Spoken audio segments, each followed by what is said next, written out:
जालना जिल्ह्यात झालेल्या अवकाळी पावसामुळे रब्बी हंगामातील अनेक पिकांचं अतोनात नुकसान झालंय। त्यामुळे शेतकऱ्यांच्या डोळ्यात अश्रू पाहायला मिळतात। बदनापूर तालुक्यातील देवपिंपळगाव परिसरात गारपीट आणि अतिवृष्टीने शेतकऱ्यांची पिके जवळपास नष्ट झाली आहेत। आता या शेतकऱ्यांचे डोळे सरकारी मदतीकडे लागले आहेत। जालना जिल्ह्यात काल सायंकाळच्या सुमारास अनेक भागात गारांसह पाऊस पडला। या पावसामुळे रब्बी हंगामातील गहू पिकासह फळबागांचं अतोनात नुकसान झालंय। जालना तालुक्यातील सिरसवाडी येथील शेतकरी अशोक सातबाई यांचं गहू पीक अक्षरशः भुईसपाट झालंय। हातातोंडाशी आलेला घास निसर्गाने हिरावले आणि शेतकऱ्यांना अश्रू अनावर झाले। जालना जिल्ह्यातील अनेक भागांमध्ये गारांसह पाऊस झाल्यामुळे गहू पिकासह कांदा आणि फळबागांचं अतोनात नुकसान झालंय। हातातोंडाशी आलेलं गहू पीक आडवं झाल्याने आता वर्षभर काय खायचं असा प्रश्न शेतकऱ्यांसमोर उभा राहिलाय। बरोबर गव्हाचं नुकसान झालं. एकंदरीत किती हेक्टरवर नुकसान झालंय आणि काय परिस्थितीने आता तुमची मागणी काय?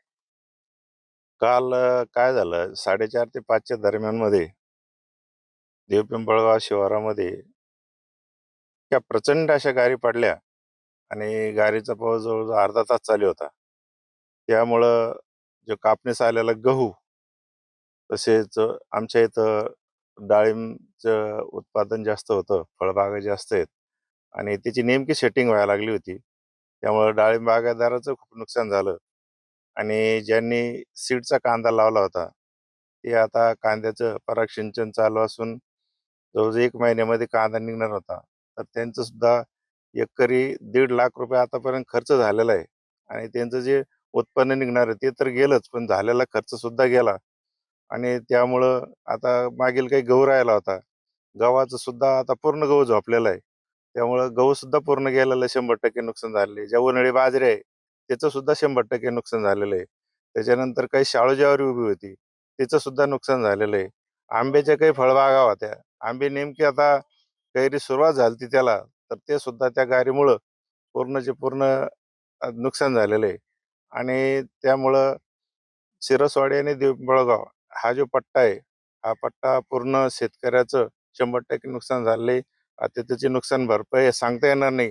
म्हणजे करोडोमध्ये नुकसान भरपाई झालेली आहे.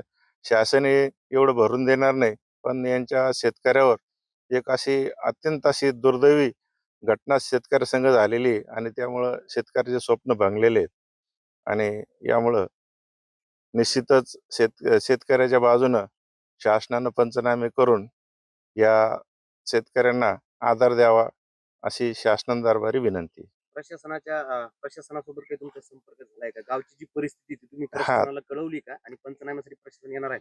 कालच आपण ज्या इथले तलाठी आहेत रत्वसाहेब मारक यांना काल कळवलेलं आहे. फोटो सुद्धा टाकले काल गारीचे त्यांचे आताही सुद्धा संपर्क झाला. तर त्यांचं म्हणणं आहे की आता कृषी सेवक, कृषी सहाय्यक आणि आम्ही आता लगेच येतोय आणि पंचनामे करतो.